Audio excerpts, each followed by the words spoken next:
성경 말씀 보겠습니다. 사무엘 하 5장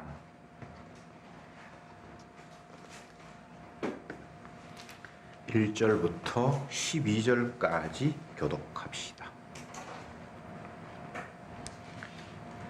1절에 이스라엘 모든 지파가 헤브론에 이르러 다윗에게 나와 말하되 가로되 보소서 우리는 왕의 고륙이니이다.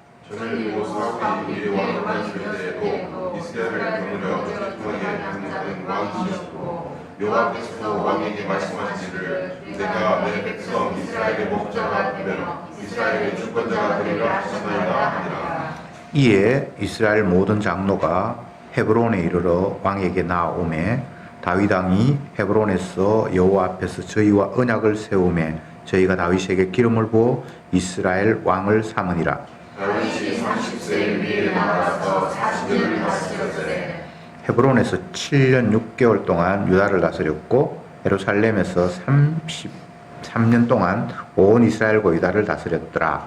왕과 그 종자들이 예루살렘으로 가서 그 땅 거민 여섯 사람을 죽였으며 그 사람들이 다윗에게 말하여가로되 네가 이리로 들어오지 못하리라. 소경과 절뚝발이라도 너를 물리치리라 하니 저희 생각에는 다윗이 이리로 들어오지 못하리라 하니라. 다윗이 시온 산성을 빼앗았으니 이는 다윗성이더라. 그날에 다윗이 이르기를 누구든지 여기서 사람을 치든 숲으로 올라가서 다윗의 마음에 미워하는 절뚝발이와 소경을 치라 하였으므로 속단이 되어 이르기를 소경과 절뚝발이는 집에 들어오지 못하리라. 다윗이 그 산성에 거하여 다윗성이라 이름하고 밀로에서부터 안으로 성을 둘러 쌓으니라. 만물의 하나님 여호와께서 함께 계시니 다윗이 전쟁을 강성하여 가니라. 두로 왕 히람이 다윗에게 사자들과 백향목과 목수와 석수를 보내매 저희가 다윗을 위하여 집을 지으니 다윗이 여호와께서 자기에서 이스라엘 왕을 세우신 것과 그 백성 이스라엘을 위하여 고난을 높이신 것을 아니라. 아멘. 오늘 읽은 본문은 이제 다윗이 명실상부한 통합 이스라엘의 왕이 되는 그런 시점을 기록하고 있습니다. 다윗이 처음 하나님 앞에 기름 부을 때는 소년 시절이었습니다. 사무엘 선지자를 통해서 하나님께서 이새의 아들을 찾아가서 내가 택한 아이에게 기름을 부어라. 내가 그를 왕으로 세우겠다라고 말씀하셨는데 그 시점은 다윗이 소년이었고 목동 일을 하고 있었고 그럴 때에 이제 하나님이 이미 그를 왕으로 세워서 기름을 부음 받았고 또 그 이후에 사울 왕과 계속 대치하고 있다가 남의 나라로 망명을 갔고 거기서 몇 년을 살았는데 사울 왕이 전쟁 중에 사망했다는 소식을 듣고 다시 이제 고국으로 돌아와서 자기 동네 헤브론이죠. 그 지역으로 하나님이 올라가라고 했는데 그곳에서 그 지역 사람들 그러니까 유다 지파 사람들이 다윗을 당신이 진정 우리의 왕입니다 하면서 그를 왕으로 또 한번 세움을 받았고 오늘 본문에 보면 이제 북쪽 이스라엘 사람들마저도 당신이 진정 우리의 왕입니다고 해서 이제 전체 이스라엘 다가 모여서 왕을 세우는 그런 기름 부음을 받는 장면이 나타납니다. 그러니까 다윗은 무려 3번이나 기름 부음 받는 장면이 이제 나타나는데 이게 좀 우습기도 하고 이상한 장면입니다. 성경에 그 어떤 사람도 3번이나 왕으로 기름 부음을 받은 역사가 없어요. 물론 뭐 기름 부음이야 사무엘 선지자가 소녀 때 기름 부음 받음을 말하면 이미 끝났지만 사람들이 그를 왕으로 인정하는 것은 한참이 지나서 유다 지파가 그를 왕으로 인정하고 또 한참이 지나서 이제 이스라엘 전체가 그를 왕으로 인정했다라는 그런 의미로 이해하시면 될 것 같습니다. 하나님이 그를 어릴 때부터 왕으로 인정하고 기름을 부었는데 사람들이 그를 인정하는 것은 더 많은 시간이 걸리고 또 더 많은 시간이 걸렸다. 이렇게 이해하시면 될 것 같고요. 1절부터 제가 다시 한번 읽어볼게요.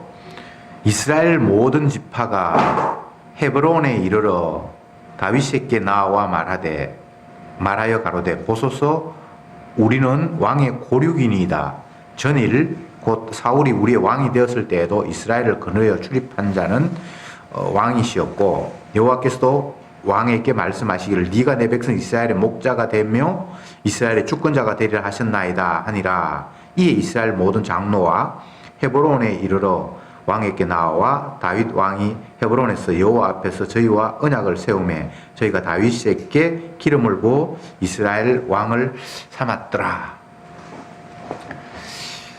소년 다윗이 목동 시절에 하나님께서 이미 그를 기뻐하셔서 선지자 사무엘을 통해서 기름을 부어라. 내가 이를 왕으로 삼겠다. 라고 했던 그때는 연령으로 따지면 약 한 고등학생 정도 된 나이 17세, 뭐 18세 그 정도로 이제 성경을 보면 추정할 수 있습니다.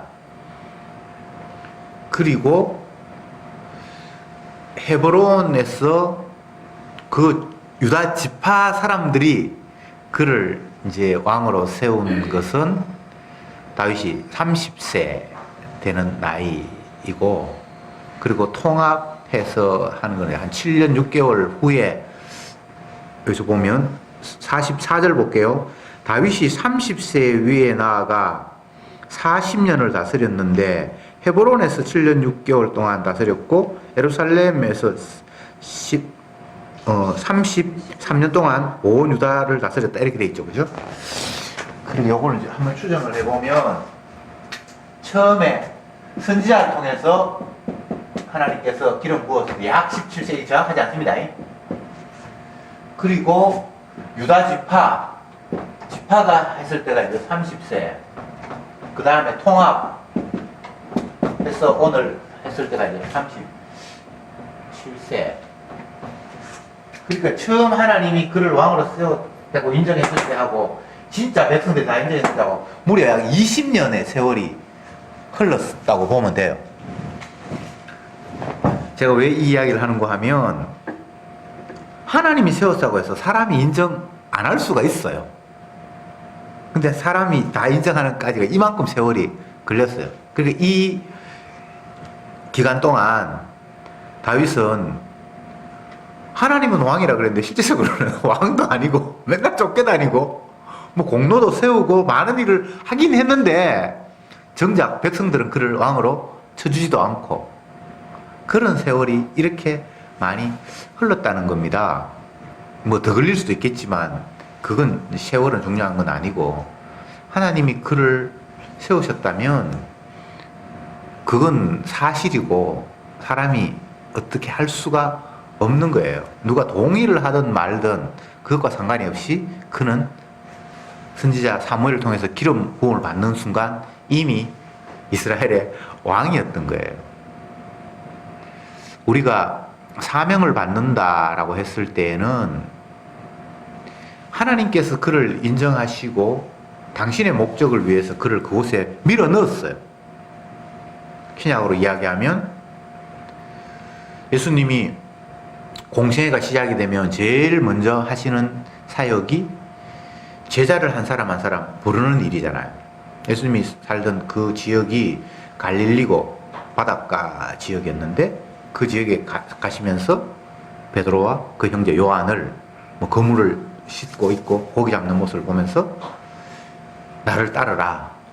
내가 앞으로 너희를 사람 낚는 업으로 만들겠다.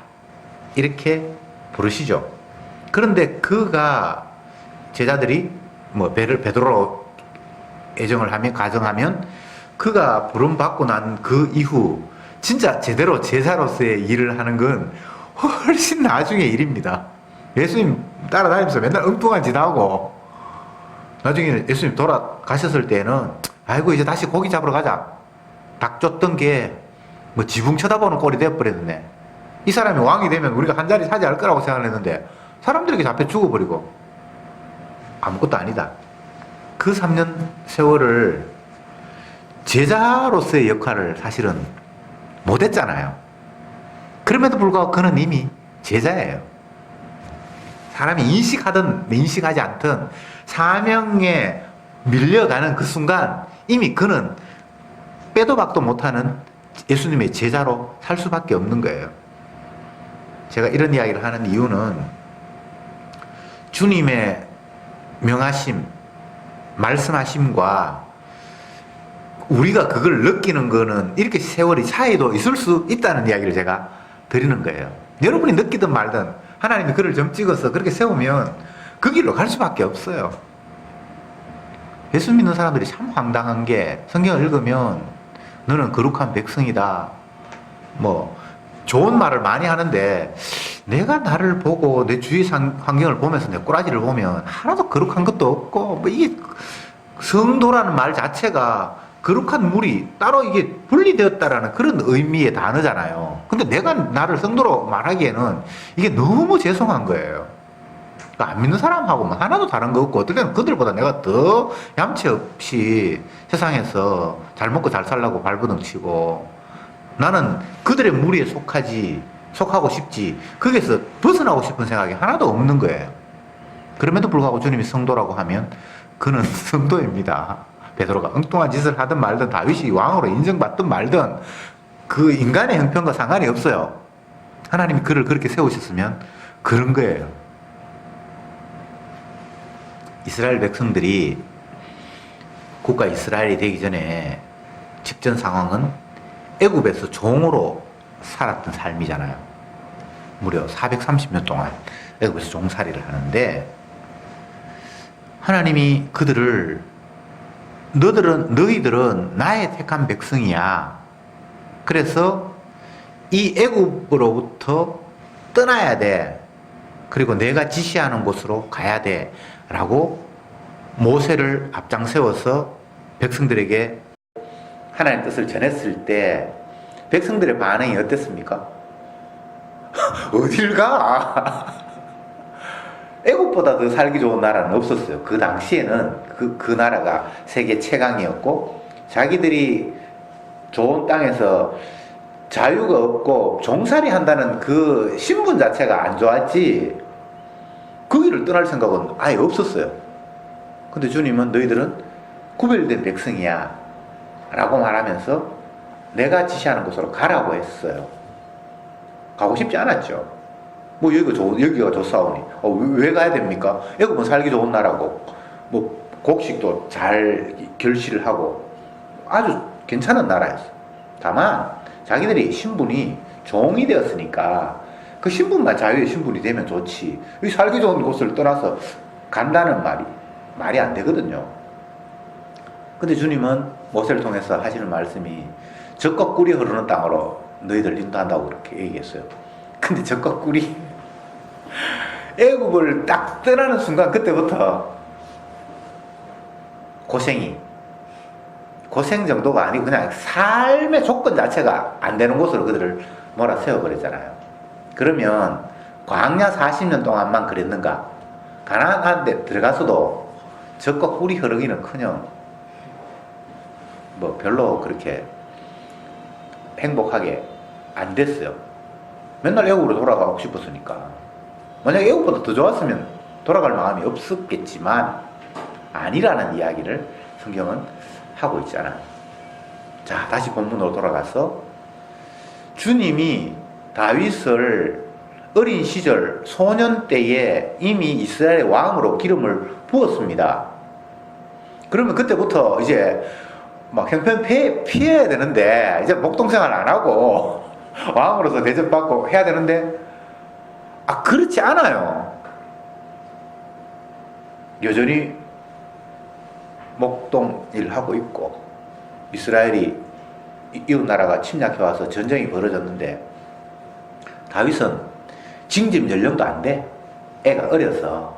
그래서 형이 징집돼가지고 그 전투에 나갔단 말이죠. 그러니까 아버지가 걱정이 돼서 전투가 어떻게 진행된지도 궁금하고 세월이 지났으니까 소식 요즘 같으면 인터넷으로 뭐 중계하고 하지만 옛날에는 그런 시절이 아니니까 아버지가 아들 소식이 궁금해서 그 다윗을 시켜서 야 전쟁하는데 어떻게 된지 한번 가봐라. 그리고 이 도시락 너희 형을 보살피는 중대장님이나 그런 사람한테 주고 형에게도 먹을 걸 주라. 그렇게 해서 기름 부은 다윗이 왕하고 전혀 상관이 없이 그냥 옛날 모습 그대로 전장에 나가잖아요. 근데 거기서 놀라운 사태가 벌어지죠.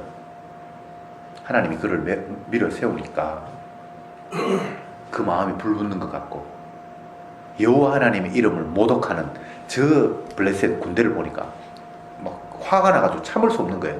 이거는 혈기하고 다른 겁니다. 여러분, 이게 뭐 젊은 나이에 혈기라고 생각할 수 있는데 그게 아니고 성령이 주신 마음이에요. 왜 그렇게 평가할 수 있는가 하면, 다윗의 입에서 나오는 그 말이 이게 뭐 화가 나가지고 그들에게 달라야 되는 그런 거하고 달라요. 뭐라고 이야기합니까? 너는 골리앗에게, 상대 적장에게 너는 칼과 단창을 가지고 나오지만 나는 만군의 여호와 이름으로 네게 나아간다. 희한한 소리를 하는 거예요. 이미 그는 기름 부음 받아서 이 이스라엘의 왕으로 지금 자기도 모르게 뭔가 역할을 하고 있는 거예요. 백성들은 인정하지 않습니다. 그래서 자기가 가지고 있는 목동이 평소에 양을 지키기 위해서 가지고 있는 그런 물맷돌, 그런 걸 가지고 적을 이겼어요. 죽였어요. 그렇게 했다 할지라도 그가 이스라엘의 왕으로 백성들에게 인정받는 건 아니고, 그 요행이 적을 이겼구나, 참 대단하다.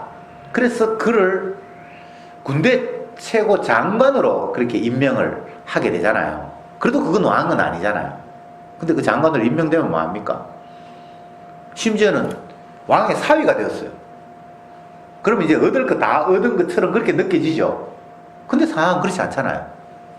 그 장인이 사위 못 잡아먹어서, 못 죽여서 안달을 하는 세월이 길게 흐르잖아요. 30살까지. 30살은 어쨌든 그 유다 지파가 그를 왕으로 세운 거니까 그때 그 직전에 죽었잖아요. 그래 죽기 전까지는 계속해서 이 왕이 뭡니까? 쫓겨다니고. 그렇게 해도 또 7년 3개월, 6개월입니까? 또 7년 6개월 되겠네요. 7년 6개월 동안 또 그 지역에서만 왕이 했지, 아직도 사울의 세력들이 계속해서 그를 죽이려고 하고, 그렇게 해서 완전히 그들이 몰락되는 것은 또 더 많은 시간이 흘렀잖아요. 근데 시간하고 상관이 없이 다윗은 왕이에요. 하나님이 그를 기름을 부어서 내가 너를 왕으로 삼았다라고 하면 주변 여건이 어떠하든 그는 왕으로서의 일을 하고 있는 거예요. 성도는 이런 자다라고 이해하시면 됩니다. 거룩한 물이다, 존귀한 자다. 근데 뭐 존귀한 꼬라지도 없고 뭐 누가 인정도 안 하고 뭐 아무것도 아니에요. 내가 봐도 존귀하지 않고 남들도 존귀하지 여기지 않고. 근데 그런 세상의 분위기와 환경이 중요한 것이 아니라 주님이 그를 자기 피로 씻었어. 그러면 이게 이제 끝난 문제예요. 성도가 갈등하는 부분이 이 부분이에요. 주님은 나를 이렇게 말씀하셨는데 내가 나를 봐도 아니고 남들도 나를 그렇게 인정해 주지 않고 현실은 그게 아니라고 자꾸 느끼는 거예요. 이 괴리, 이게 성도의 갈등이에요. 내가 너를 하늘에 앉혔고, 순도를 향해 주님 그렇게 말씀하죠. 하늘에 이미 앉혔대요. 그런데 우리는 땅에 앉아있네.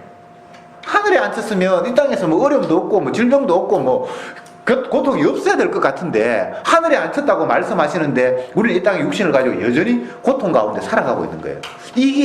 그러면 이게 어떤 게 진실이냔 말이죠. 하늘에 앉혔단 말이 맞는지, 아니면 땅에 내가 있는데 하나님이 하늘에 앉혔다고 빈말을 하는 건지, 아니면 나중에 하늘에 앉히겠다는 건지, 이게 갈등이에요. 성도에게는.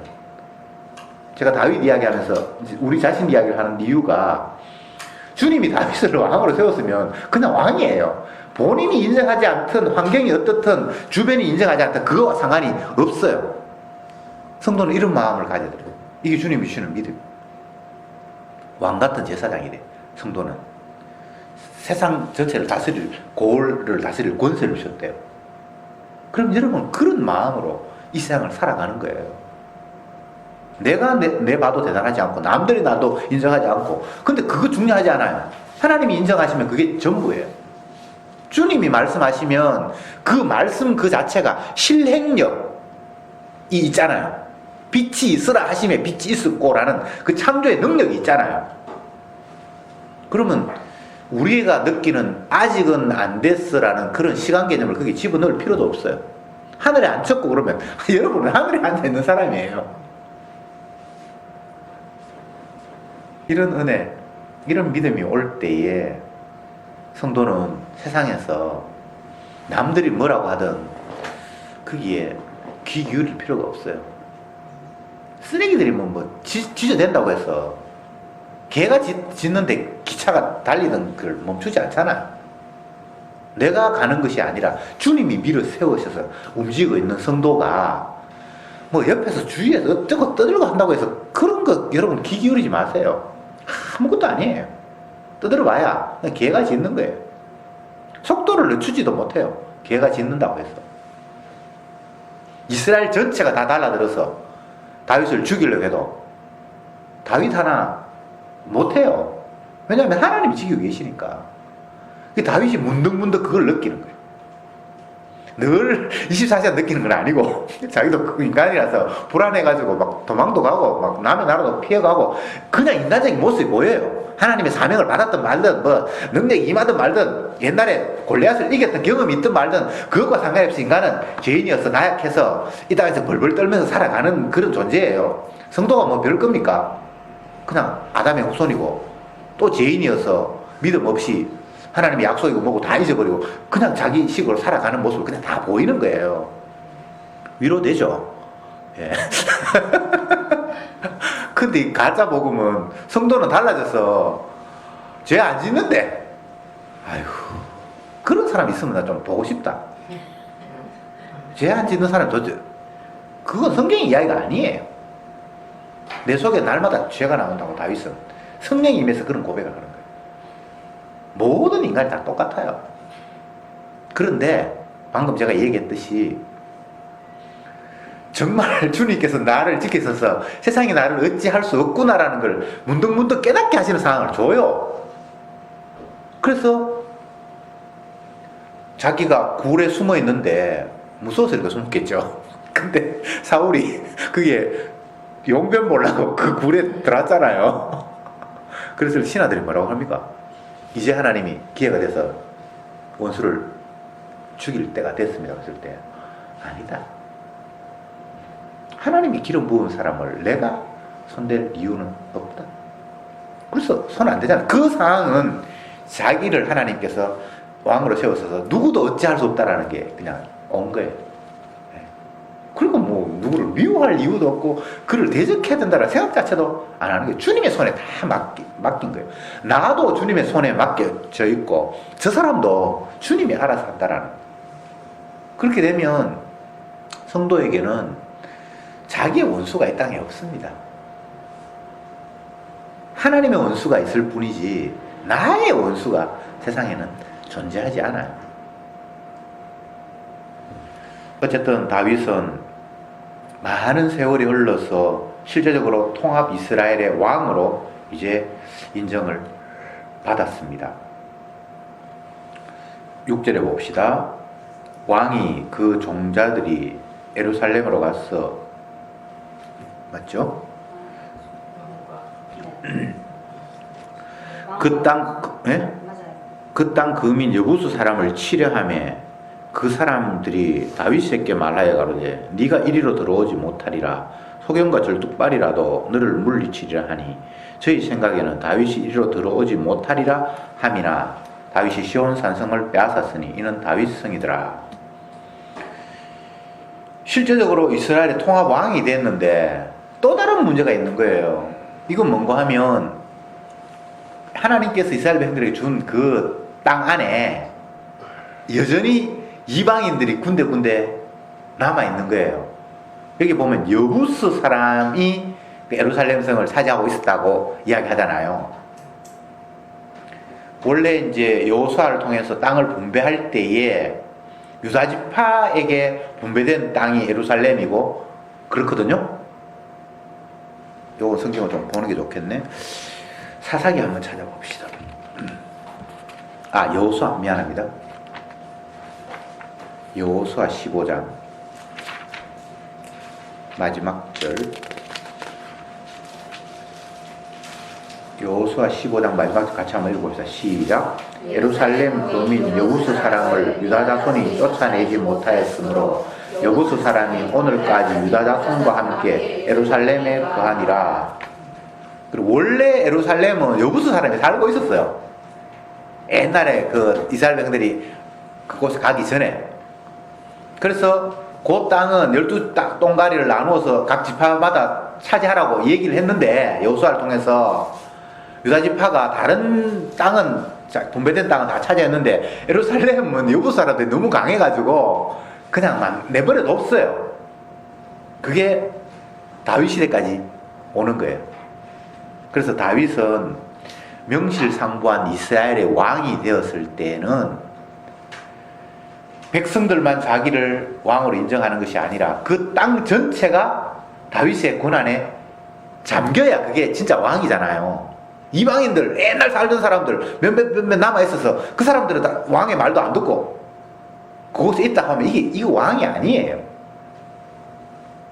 그래서 하나님이 그들을 이제 물리치는 일을 다윗 왕을 통해서 하시는 거예요. 이스라엘 백성들이 애굽을 떠나서 광야를 거쳐서 가나안 땅으로 갔잖아요. 여호수아를 통해서 그 땅을 점령을 하지요. 근데 점령을 했는데 12동가리를 나누어서 각 지파가 다 점령을 했는데 각 지파마다 조금씩 그 원주민들을 다 못 쫓아내고 남아있는 사람도 있었어요. 다윗 시대까지 계속 같이 살았어요. 그들이 힘을 발휘하지는 못했지만 완전히 장악하지는 못했어요. 그래서 실제적으로 12지파가 가나안 땅을 완전히 장악한 게 다윗 시대예요. 그전에는 오합지졸로 그냥 원래 원주민도 조금 남아있고 이스라엘 백성들이 그 땅을 점령하긴 했지만 같이 섞여서 살아갔던 그런 형국이었단 말이죠. 그건 실제적으로 이스라엘의 완벽한 땅이라고 말할 수도 없고, 이스라엘의 왕이라고 하면 최소한 그들을 완전히 장악을 해야 왕인데 다윗 시대에 그게 형성이 된다 이 말입니다. 다윗이 훌륭한 건 아니고 하나님이 그를 왕으로 세웠기 때문에 실제적으로 그 땅에 왕으로 등극하는 모습을 12지파가 다 그 앞에 복종하고 그곳에 있는 이방인 거민마저도 완전히 다 작살이 나서 왕이 되었다. 하나님 이렇게 몰고 가시는 거예요. 다윗 훌륭한 거 아닙니다. 왕은 이런 모습이라는 겁니다. 여부수 사람이 이스라엘 백성들이 저쪽에 애굽에서 넘어와서 광야 거쳐서 자기 땅에 침범해 왔잖아요. 그래도 자기들은 강해서 다윗성, 옛날에 다윗성이 아니고 예루살렘성은 끝까지 지켰잖아요. 그래서 긴 세월이 지났죠. 근데 다윗이라는 사람이 또 나타나서 사울아 싸우자 하다가 이제 이스라엘 백성들이 그를 왕으로 세웠다. 그래도 그들은 그냥 얕보는 거죠. 옛날 역사가 계속해서 그를 해왔으니까. 그 누구도 자기들을 쫓아내지 못했으니까. 그래서 다윗이 예루살렘 성으로 공격하자 이렇게 했을 때 여부 사람들이 놀렸어요. 야, 너희들이 우리를 공격해서 이 땅을 차지해? 옛날에 여호수아 시대 때부터 한 번도 너희들은 못 차지했어. 차지했으면 벌써 우리가 빼앗겠지. 우리 중에 쩔뚝발이나 병신이라도 너희들을 충분히 이길 수 있어라고 이렇게 조롱을 했다고 성에 기록이 되어 있는 거예요. 참, 그 불신의 관점에서 바라봤을 때 하나님의 사람이 그렇게 보이는 것 같아요. 역사적으로 봐도 옛날 너희들이 그렇게 강했어. 막 광야를 통과할 때는 엄청난 사람들을 막 물리치고 여호수아를 통해서 그랬는데도 불구하고 이 안에 들어왔을 때는 철병거가 있는 어떤 지역이나 어떤 사람들은 쫓아내지 못했어요. 그래서 그냥 쭉 같이 살아왔어요. 그랬는데 다윗이라는 사람이 뒤늦게 와서 쫓아낸다고 하니까, 야 이놈아, 너희 조상들이 우리 못 쫓아냈어. 네가 뭐 대단한데 우리를 쫓아내? 우리 중에 꼬마라도 너희들 공격해오면 다 물리칠 수 있어. 그래서 여기서 소경과 쩔뚝발이라도 너희들을 막을 것이다. 그게 이제 완전히 비웃는 거죠. 이 사람들이 판단력이 흐리거나 막 상대를 내 힘을 과장하거나 한 게 아니고 자기의 판단력에는 그렇게 보였던 거예요. 인간의 시각으로 볼 때는, 역사적으로 볼 때나 모든 경험으로 볼 때는 다윗 네가 이 예루살렘 성을 공격해 놀고 있네. 니보다 더 훌륭했던 과거의 모든 사람들도 여호수아하고 뭐고 해가지고 우리 못 이겼어. 이제 그런 거죠. 이게 불신이 바라본 하나님의 사람의 모습이에요. 그렇거나 말거나 뭐 그건 우리가 생각할 바 없어요. 주님께서 다윗을 왕으로 세워서 실제적으로 그 땅을 점령해야 된다고 말씀하셨으니까 그들이 과거에 아무리 강했던 말든 옛날에 뭐 이스라엘 사람들이 조상들이 그들을 못 이겼던 말든 그거하고 상관이 없어요. 다윗은 왕이에요. 그러면 그 땅 차지해야죠. 이게 주님의 능력입니다. 이게 하나님의 사명의 힘이에요. 주님이 그를 임명하셨으면, 그를 왕으로 세웠으면 그는 왕이 될 수밖에 없는 거예요. 신약으로 넘어오면 예수님을 하나님이 왕으로 이 땅에 보내셨잖아요. 그분은 만왕의 왕이잖아요. 그런데 사회 분위기는 어땠습니까? 헤롯이 왕이 되어 있는데. 그래서 재수없다고 하면서 2살 이하를 뭐 다 죽이기도 하고 뭐 별일이 다 벌어져요. 그냥 힘없이 예수님은 자라가죠. 이제 30세가 되어서 공세가 시작이 됩니다. 예수님이 왕이 된 거는 태어나자마자입니다. 예. 다윗은 뭐 17살에 왕으로 해가지고 이 37세까지 제가 왕이 됐는데, 예수님은 태어날 때부터 그는 왕으로 태어났는데 그가 공생애를 시작한 게 이제 30세 정도에 공생을 시작했어요. 그전에는 이건 뭐 그냥 쓰레기예요, 쓰레기. 목수의 아들로 태어나서 아무것도 없어요. 그냥 갈릴리는 시골 마을 조그마한 동네예요. 거기서 그냥 뭐 아버지 기술을 배웠는지 뭐 모르지만 어쨌든 그냥 그렇게 그냥 살았던 거예요. 그런데 이제 공적인 생애가 시작이 되는데, 제 아들을 부르고 하는데, 그때부터 그럼 제대로 왕인가? 그것도 아니에요. 아무도 예수님을 왕으로 인정하지 않아요. 뭐 기적을 해가고 많은 일이 벌어지는데, 그럼에도 불구하고 여전히 긴가민가하고 그러다가 그냥 죽어버리잖아요. 그런데 단 한순간 예수님은 왕이 아닌 적이 없었어요. 이걸 우리가 알아야 돼요. 단 한 번도 그는 왕이 아닌 적이 없었다니까. 태어나면서부터 왕이었고, 근데 우리가 생각할 때 왕의 역할은 이런 건 아닐 건데라는 우리의 상식은 그를 왕으로 인정하지 못하지만, 우리의 상식은 다 엉터리니까 그렇게 초라한 모습, 나약한 모습, 죽는 모습까지 다 왕의 모습이었어. 그러면 내가 생각하는 왕의 개념이 잘못되어 있는 거예요. 성경을 보면서 우리의 생각을 계속해서 수정해야 돼요. 나는 메시아가 이런 모습이라고 생각을 했는데 성경을 보니까 그런 모습이 아니네. 나는 성도가 하나님이 함께 하시는 임마누엘 하시는 성도가 같으면 뭐 이러해야 된다고 생각했는데 실제적으로 그렇지 않네 하면서 자꾸 내 생각을 성경께서 말씀하시는 그 모습으로 계속해서 수정해줘야 돼요. 곰 모양도 없고 흠모할 만한 풍채도 없고, 성경에는 그렇게 되어 있는데 왜 그런 메시아상을 그리지 못했죠? 선악과 따먹고 지가 생각하는 왕이 따로 있는 거예요. 그러니까 그거하고 안 맞는 거예요.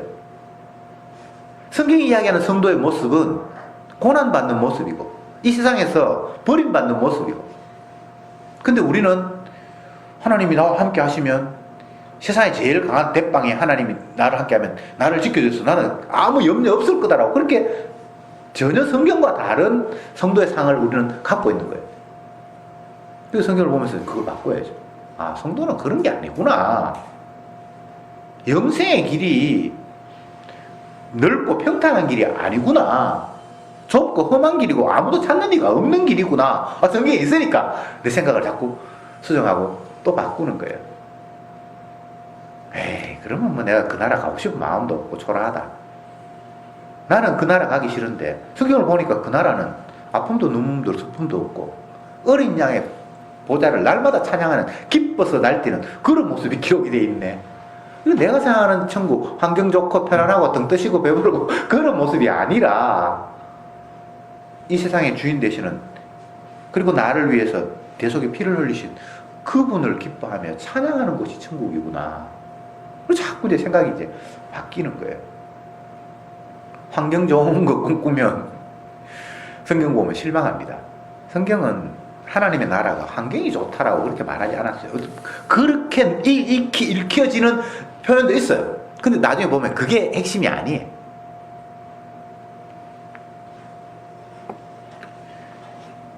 이제 왕의 역할에 대해서 제가 말씀을 드리겠습니다. 다윗은 왕이 됐잖아요. 근데 그가 하는 일은 뭡니까? 전쟁하는 일이에요. 여부서 사람을 쫓아내고 하나님이 약속한 그 땅을 차지하는 일이 다윗이 왕이 하는 일이에요. 다윗은 평생을 전쟁을 합니다. 물론 나중에 넘어가면 영적 전쟁을 하죠. 여기서는 구약이니까 실제적으로 땅을 차지하고 왕이 되는 모습을 보이는 그런 전쟁을 하는데, 그게 신약으로 넘어오면 예수님이 마귀를 장악하고 하는 그런 전쟁으로 이제 바뀌는데, 사도 바울도 서신서에서 성도는 여호와의 군사고 뭐 복음의 투구를 쓰고 의의 갑옷을 입고 이렇게 하면서 전투하는 모습을 이야기하고 있죠. 그죠? 예. 성도는 전쟁하는 전사예요. 이스라엘은 그 말을 그대로 풀이하면 싸움꾼이에요. 싸움꾼. 싸움하는 사람. 그게 이스라엘이에요. 왜 싸워야 되는데요? 하나님의 것을 마귀가 짓거라고 차지를 했기 때문에 그걸 쫓아내는 거예요. 구약으로 이야기하면 하나님이 주신 땅인데 가나안은 이방인들이 저 거라고 버티고 있는 거예요. 그러니까 그들을 쫓아내는, 이게 전쟁이에요. 신약으로는 마귀가 지 땅이라고 막 설치고 있으니까 아니야, 이건 하나님의 곳이야 라고 싸우는 곳. 성도는 싸움터에 놓여있는 전사예요. 날마다 영적 전쟁을 해요. 마귀가 자꾸 엉뚱한 것을 이야기하고 복음의 강체를 가리는 거예요. 주님이 왕인데 네가 왕이 돼야 되잖아, 네가 행복해야 되잖아, 계속해서 나를 자꾸 띄우는 거예요. 그러면 우리 육신은 나를 편들면 고맙죠. 그래서 나도 모르게 자꾸 마귀의 이야기에 솔깃하게 끌려가는 거예요. 주님 말씀 보면 별로 그렇게 우리를 위한 주님이 아니라 자기 영광을 위해서 하고 우리를 고난에 빠뜨린다 그러고 막 맨날 싸워야 되고, 싸움 좋아하는 사람이 누가 있습니까? 근데 주님은 우리를 그런 식으로 사명을 주셨잖아요. 처음에 제가 말씀드렸던 것을 다시 한번 여러분 기억하시기 바랍니다. 내 피부로 느끼는 현실과 주님이 말씀하는 현실이 너무 괴리가 있는 거라. 성도, 왕. 근데 이 땅에서는 꼬라지가, 왕 꼬라지가 참 희한하다. 성도 꼬라지 좋네. 안민 사람한테 맨날 뭐 짓밟히고 무시당하고. 짓밟히고 무시당한다고 해서 성도가 성도 아닌 게 아니에요. 말씀만이 현실이지 내가 피부로 느끼는 걸 현실로 생각하지 마세요. 우리의 느낌 자체는 이 문둥병이라서 감각을 제대로 못해요. 다 문둥병이에요. 문둥병은 찔러도 아픈 줄도 모르고 쌀이 썩어 들어가도 뭐 감각을 못해요. 그러니까 여러분들이 자꾸 육신의 현실을 가지고 느끼는 걸 현실로 생각하지 마세요. 우리는 이미 문둥병자라서 현실을 파악할 능력 자체가 없어요. 그러니까 여러분들이 느끼는 그걸 좀 무시해 주시기 바랍니다. 예, 그거 아무것도 아니에요. 헛방이에요. 예. 전도서에서 이야기하잖아요. 이 세상에서 뭐 웃니, 즐겁니, 배웠니, 똑똑하니, 그거 다 헛방이라고. 잘못된 감지를 하고 있는 거예요. 그게 행복인 것처럼 마귀가 자꾸 헛된 걸 자꾸 심어주는 거예요. 높은 자리에 올라가서 명령하면 행복할 것 같은데, 다윗은 솔로몬은 40년 동안 왕 되면서 별로 그것 때문에 행복한 적이 없어. 아내가 많고 이쁜 사람을 두면 행복할 것 같아서 뭐 3,000명, 몇천 명을 아내로 둬봐도 아무 따라 부인으로 맞이하지는 않겠죠. 인물 되고 몸매 되고 뭐 머리 되고 하여튼 입맛대로 골랐겠죠. 그죠? 왕이니까. 근데 그것 때문에 행복하지 않은 거예요. 책을 지어보고 그는 하나님의 지혜를 받아서 온갖 걸 다 해봤는데 그것이 기쁨이나 행복이 아니라는 거예요. 결론적으로 다시 말씀드립니다. 육이 느끼는 현실을 좀 무시하시기 바랍니다. 그거 여러분이 육이 지금 고장이 났기 때문에 그 현실과 아무것도 아니에요.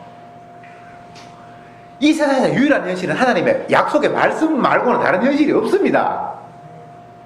그 이야기를 오늘 이 본문이 하고 있는 거예요. 왕, 피부로 못 느껴도 상관없어요. 그러나 하나님이 그를 왕으로 세웠으면 틀림없는 왕이에요. 여러분은 성도예요. 왜 거룩하지도 않은 나를 주님 자꾸 거룩하다고 하시는가? 당신이 피를 흘려서 그 피로 우리를 씻었기 때문에. 그래서 성경은 이야기를 합니다. 내 살과 피를 먹지 아니하면 생명이 없다.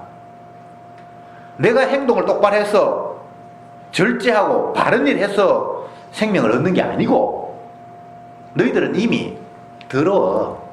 그래서 내가 너희를 받아야 될 저주와 심판을 대신 십자가에서 받았어. 그래서 내 피가 너를 깨끗하게 해서 내가 너를 성도라고 하는 거야. 이게 주님의 약속이잖아요. 내 살과 피가 없으면 생명이 없느니라. 이게 현실입니다. 기도합시다. 주님, 오늘도 말씀을 통해서 육이 현실이라고 느끼는 것이 현실이 아니라 주님이 말씀하신 것이 유일한 현실임을 확인했습니다. 제발 마귀가 유혹하는 육신의 엉터리 없는 것을 현실로 느끼면서 울고 웃고 불안에 떨고 기뻐하는 바보가 아니라 우리에게 말씀을 주신, 약속을 주신 그 약속, 그것만이 유일한 현실임을 깨달으며 그것을 기뻐하며 감사하며 붙들 수 있는 저들이 되게 하옵소서. 예수님 이름으로 기도드립니다. 아멘.